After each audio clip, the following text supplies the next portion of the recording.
یہ حدیث مبارک بخاری شریف میں مرکوز ہے۔ حضرت انس رضی اللہ تعالی عنہ سے روایت ہے، انہوں نے فرمایا ایک دفعہ حضرت معاذ رضی اللہ تعالی عنہ نبی کریم صلی اللہ علیہ وآلہ وسلم کے پیچھے سواری پر بیٹھے تھے۔ آپ صلی اللہ علیہ وآلہ وسلم نے فرمایا اے معاذ، انہوں نے عرض کی یا رسول اللہ صلی اللہ علیہ وسلم، میں حاضر ہوں اور سعادت مند ہوں۔ آپ صلی اللہ علیہ وآلہ وسلم نے ارشاد فرمایا جو شخص جمعہ والے دن فجر کی نماز سے پہلے 3 مرتبہ اس کلام کو پڑھے، اس کے اور اس کے فوت شدہ والدین کے گناہ بخش دیے جائیں گے، اگرچہ سمندر کی جھاگ سے زیادہ ہوں۔ اللہ سبحانہ و تعالی اس پر جہنم کو حرام فرما دیتا ہے اور وہ ہر حساب و عذاب سے بری ہوگا۔ صحابہ کرام رضوان اللہ تعالی علیہم اجمعین نے عرض کیا یا رسول اللہ صلی اللہ علیہ وآلہ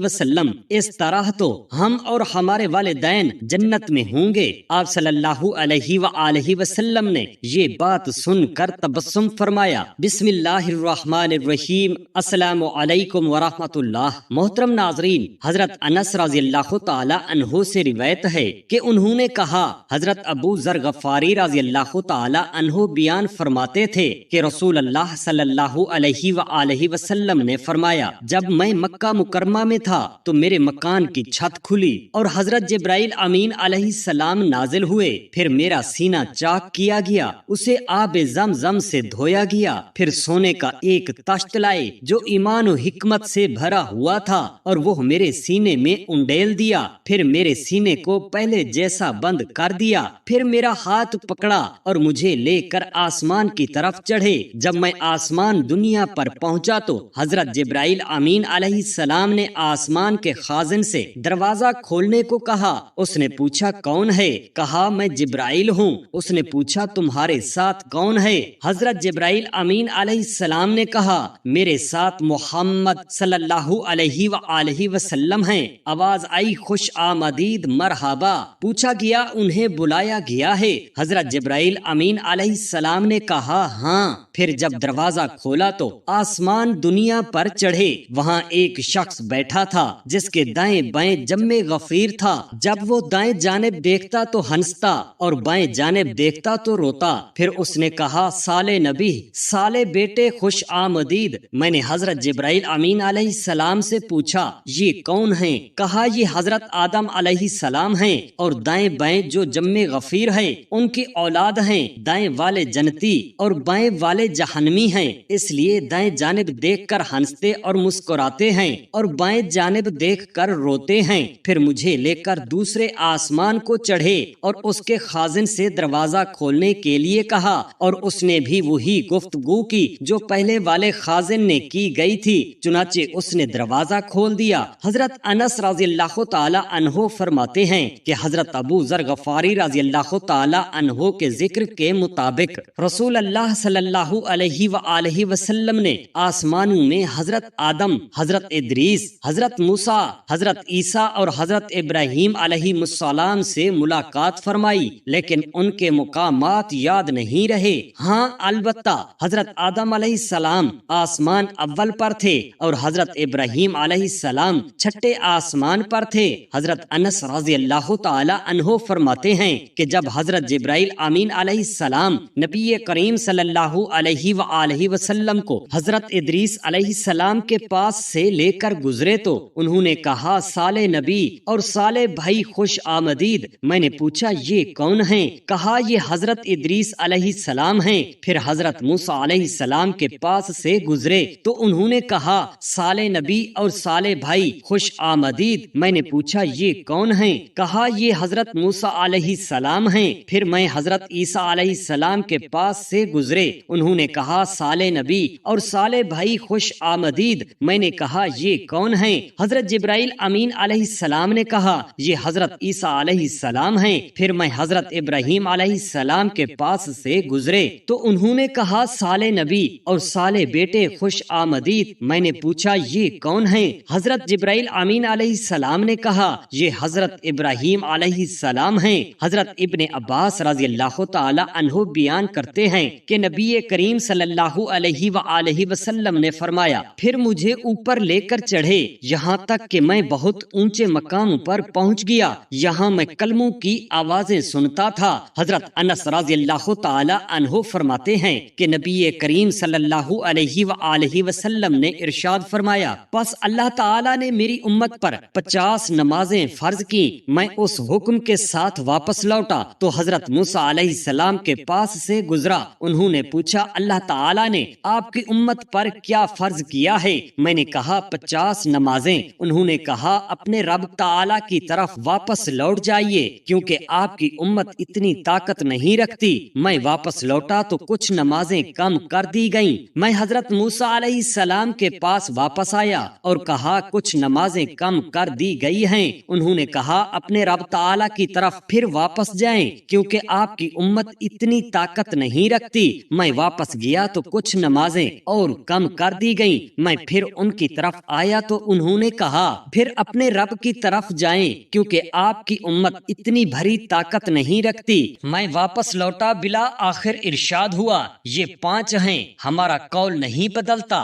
ثواب کے لحاظ سے 50 ہیں۔ میں حضرت موسیٰ علیہ السلام کے پاس آیا تو انہوں نے کہا، اپنے رب کی طرف دوبارہ جائیے۔ میں نے کہا، مجھے اپنے رب سے حیا آتی ہے۔ پھر مجھے لے کر چلے، یہاں تک کہ سدرۃ المنتہا تک پہنچا دیا، جسے کئی طرح کے رنگوں نے ڈھانپ رکھا تھا، جن کے متعلق میں از خود نہیں جانتا کہ وہ کیا تھے۔ پھر مجھے جنت میں داخل کر دیا گیا جس میں موتیوں کے ہار ہیں اور اس کی مٹی مشک ہے۔ حضرت ابی بن کعب رضی اللہ تعالی عنہ سے روایت ہے کہ رسول اللہ صلی اللہ علیہ وآلہ وسلم نے فرمایا، حضرت موسیٰ علیہ السلام بنی اسرائیل میں خطبہ دیے کھڑے ہوئے تھے تو ان سے پوچھا گیا، سب میں بڑا عالم کون ہے؟ فرمایا، میں سب سے زیادہ علم والا ہوں۔ اللہ تعالیٰ نے ان پر عتاب فرمایا کیونکہ انہوں نے علم کی نسبت اس کی طرف نہیں کی تھی، پس اللہ تعالیٰ نے ان کی طرف وحی فرمائی، مجمع البحرین میں میرا ایک بندہ ایسا ہے جو تجھ سے بھی زیادہ علم رکھتا ہے۔ حضرت موسیٰ علیہ السلام عرض گزار ہوئے، اے رب تعالیٰ، اس بندے کو کیسے ملوں؟ حکم ہوا، ایک مچھلی کو تھیلے میں رکھو، جہاں وہ گم ہو جائے وہیں وہ ملے گا۔ وہ اپنے خادم توشا بن نون کے ہمراہ چلے اور مچھلی کو تھیلے میں ڈال لیا، یہاں تک کہ جب ایک پتھر کے پاس پہنچے تو اس پر سر رکھ کر سو گئے تو مچھلی تھیلے سے نکلی اور سمندر میں چلی گئی، جس نے حضرت موسیٰ علیہ السلام اور ان کے خادم کو تعجب میں ڈال دیا۔ وہ دونوں باقی رات اور دن بھر چلتے رہے۔ جب صبح ہوئی تو حضرت موسیٰ علیہ السلام نے خادم سے فرمایا، ناشتہ لاؤ، ہمیں تو اس سفر میں تھکاوٹ ہو گئی ہے۔ حالانکہ حضرت موسیٰ علیہ السلام جب تک اس جگہ سے آگے نہیں نکل گئے تھے جس کا انہیں حکم دیا گیا تھا، اس وقت تک انہوں نے کچھ تھکاوٹ محسوس نہ کی تھی۔ خادم عرض گزار ہوا، آپ نے ملاحظہ نہیں فرمایا کہ جب ہم پتھر کے پاس پانی پینے پہنچے تو میں مچھلی کو بھول گیا،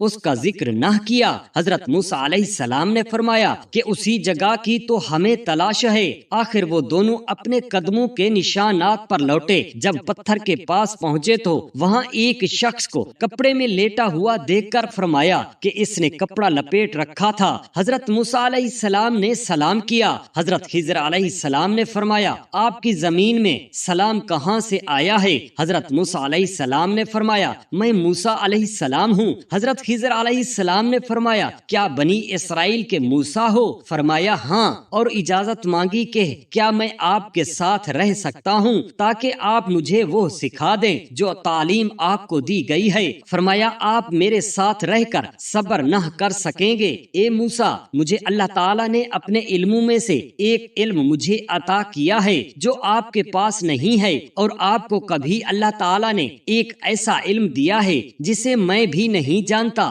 حضرت موسیٰ علیہ السلام نے فرمایا، ان قریب آپ مجھے صبر کرنے والا پائیں گے اور میں آپ کے کسی حکم کی نافرمانی نہیں کروں گا۔ پس دونوں سمندر کے کنارے چلے۔ ان کے پاس کوئی کشتی نہ تھی۔ پھر دونوں کے پاس ایک کشتی گزری۔ انہوں نے کشتی والوں سے کہا، ہمیں سوار کر لو۔ حضرت خضر علیہ السلام کو پہچان گئے تو کرائے کے بغیر سوار کر لیے گئے۔ اتنے میں ایک چڑیا آئی اور کشتی کے کنارے بیٹھ کر ایک یا دو چونچے سمندر میں ماری۔ حضرت خضر علیہ السلام نے فرمایا، اے موسیٰ، میرا اور آپ کا علم اللہ تعالیٰ کے علم کے سامنے اس طرح ہے جیسے چڑیا کا سمندر میں چونچ مارنا۔ پھر حضرت خضر علیہ السلام نے کشتی کے تختوں میں ایک تختہ اکھاڑ کر سمندر میں پھینک دیا۔ حضرت موسیٰ علیہ السلام کہنے لگے، ان لوگوں نے تو تمہیں کرائے کے بغیر سوار کیا ہے اور آپ نے اس کشتی کو توڑ دیا تاکہ سوار ڈوب جائیں۔ حضرت خضر علیہ السلام نے فرمایا، کیا میں نہ کہتا تھا کہ آپ میرے ساتھ رہ کر صبر نہ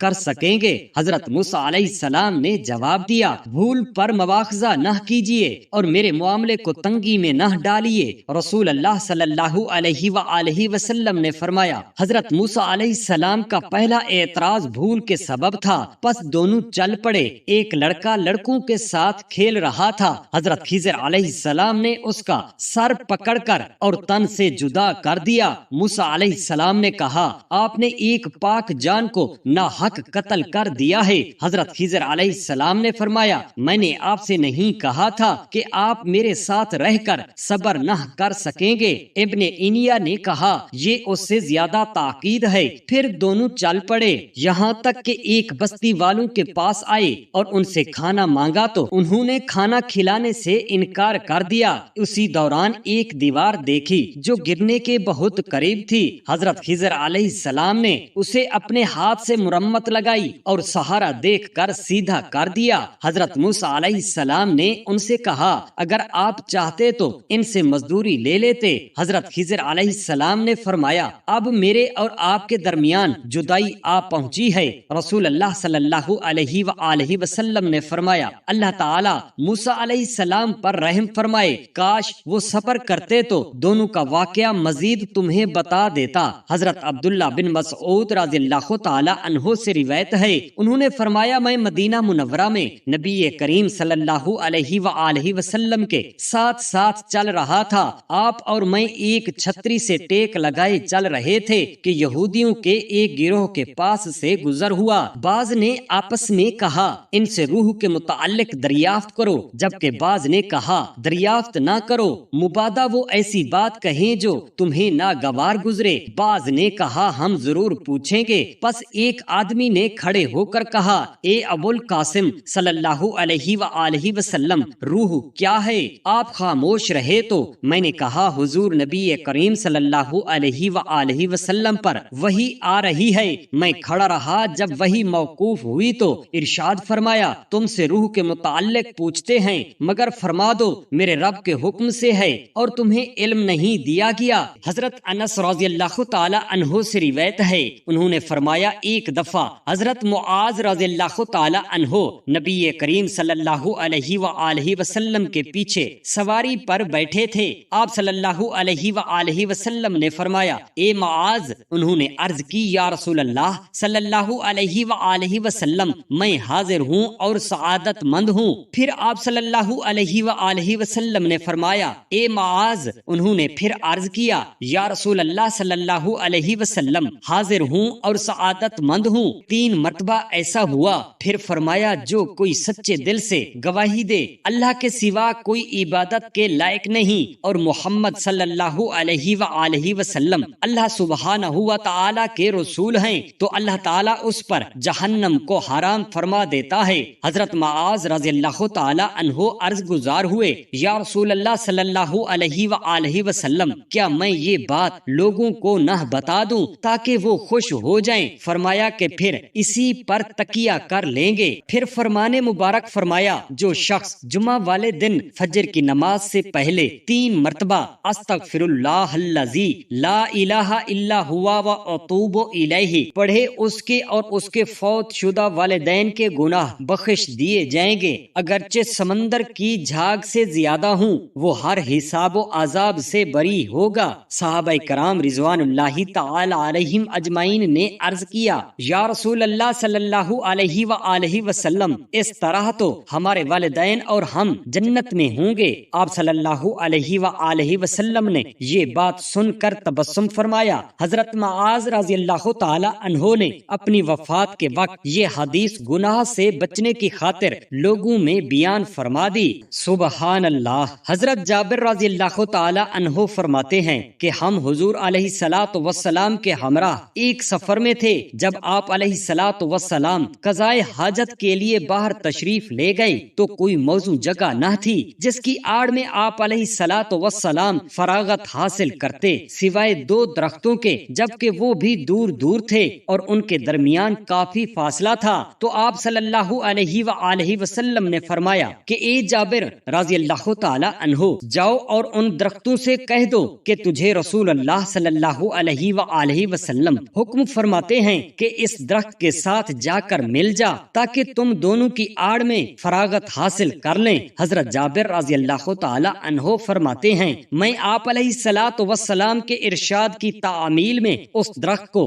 پیغام مصطفیٰ صلی اللہ علیہ وآلہ وسلم دیا تو وہ درخت اپنی جگہ سے چلا اور دوسرے درخت سے جا ملا۔ آپ صلی اللہ علیہ وآلہ وسلم ان دونوں درختوں کی آڑ میں بیٹھ گئے اور میں ایک طرف ہو کر بیٹھ گیا اور دل ہی دل میں باتیں کرنے لگا۔ جب میں مڑ کر دیکھا تو آپ صلی اللہ علیہ وآلہ وسلم تشریف لا رہے ہیں اور دونوں درخت جدا جدا ہو کر اپنی اپنی جگہ جا کر کھڑے ہو گئے ہیں۔ حضور علیہ الصلوۃ والسلام نے کچھ دیر توقف فرمایا اور اپنے سر مبارک سے دائیں بائیں اشارہ فرمایا۔ سبحان اللہ۔ اللہ تبارک و تعالی سے دست ادب دعا کرتے ہیں ہم تمام مسلمان بہن بھائیوں کے جن کے والدین فوت ہو چکے ہیں، اللہ تعالی ان کو جنت الفردوس میں اعلی مقام عطا فرمائے، آمین یا رب العالمین۔ جزاک اللہ خیرا کثیرا۔